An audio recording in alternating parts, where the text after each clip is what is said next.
G20 की meeting ख़त्म हुई और ममलकत के सरबराह इस अहम मीटिंग में आए और हमारे मुल्क के वज़ीर आज़म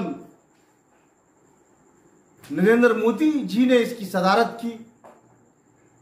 और दिल्ली को दुल्हन की तरह से सजाया। बेशुमार खर्च उस पर आए और इस तरह से निज़ाम बनाया जो काबिल तहसीन है और काबिल तारीफ़ है। मैं ये नहीं कहता कि कहाँ का पैसा आया, कहाँ खर्च हुआ और किस सोने और चांदी के प्लेट में खिलाया गया, ये एक अलग मसला है, हुकूमत का मसला है। लेकिन बहरहाल ये भी मसला बहुत अफसोसनाक है। मुस्लिम मुल्कों से भी ममलकत के हुक्मरान आए, सऊदी के हुक्मरान आए और बांग्लादेश से और भी दूसरी जगहों से आए, लेकिन रजब तैयब उर्दुगान को हमारा सलाम अर्ज़ है कि उन्होंने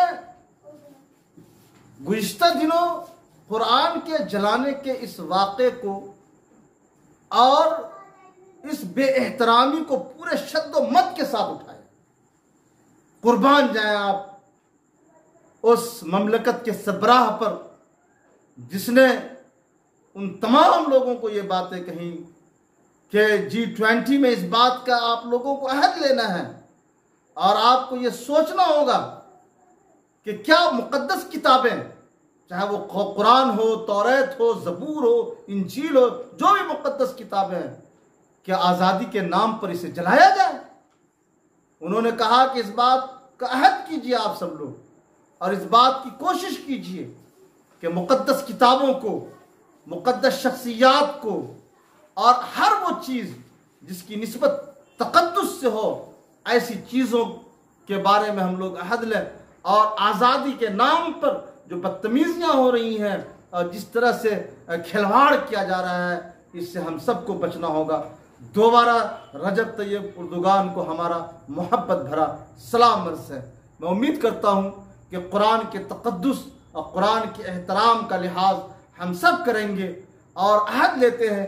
कि जो कोई भी आज़ादी के नाम पर कुरान के साथ इस तरह का मामला करेगा, ऐसे लोगों के साथ इसी तरह से जिस तरह से रजब तैयब उर्दुगान ने आवाज़ उठाई है, हम सब भी आवाज़ उठाने वाले होंगे। वस्सलामु अलैकुम रहमतुल्लाह।